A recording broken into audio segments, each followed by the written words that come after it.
এলেম এবং আমল এই দুইটার সমন্বয় মাদারেসে কওমিয়া।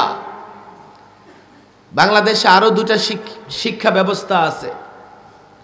একটা তো জেনারেল শিক্ষা ব্যবস্থা, এটা তো আজকাল এটা তামাশা হয়ে গেছে। আমি জানি না, আমাদের সঙ্গে তো যখন উপরের লোকজন কথাবার্তা বলে মনে হয় যে আমাদের চেয়ে বড় ধার্মিক, এক মুহূর্তে সব ঠিক করে দেবে। কিন্তু ডারউইনের মতবাদ নাকি এখনো বই থেকে যায় নাই।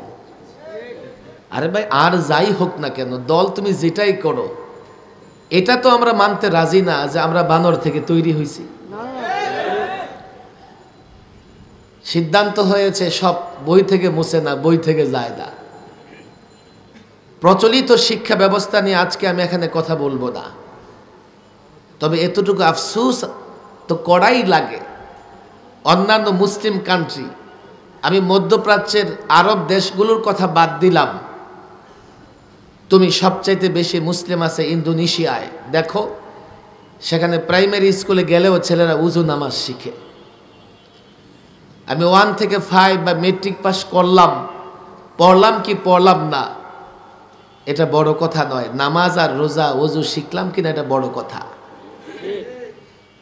প্রত্যেকটা মুসলিম সন্তানের জন্যে ন্যূনতম ধর্মীয় শিক্ষা বাধ্যতামূলক করা দরকার ছিল। এটা আমার দেশে নাই। যতটুকু শিক্ষা আছে নুরানি মক্তবে, যতটুকু শিক্ষা আছে পারিবারিক শিক্ষা, মা বাবাও সন্তানদেরকে শিক্ষা দেয়। সকালের মক্তবগুলোতে ছেলেরা শিক্ষা নেয়। আফসোসের বিষয়, এখন সকালের মক্তবগুলো বন্ধ হয়ে যাচ্ছে। এই পরিমাণে কিন্ডারগার্টেন হয়েছে, আর ওরা সকাল থেকে ক্লাস শুরু করে, ছেলেরা মক্তবে যেতে পারে না, মক্তবে যেতে পারে না। আফসোস লাগে এগুলো। এগুলো এলাকার লোকজনের অবশ্যই খেয়াল করবেন।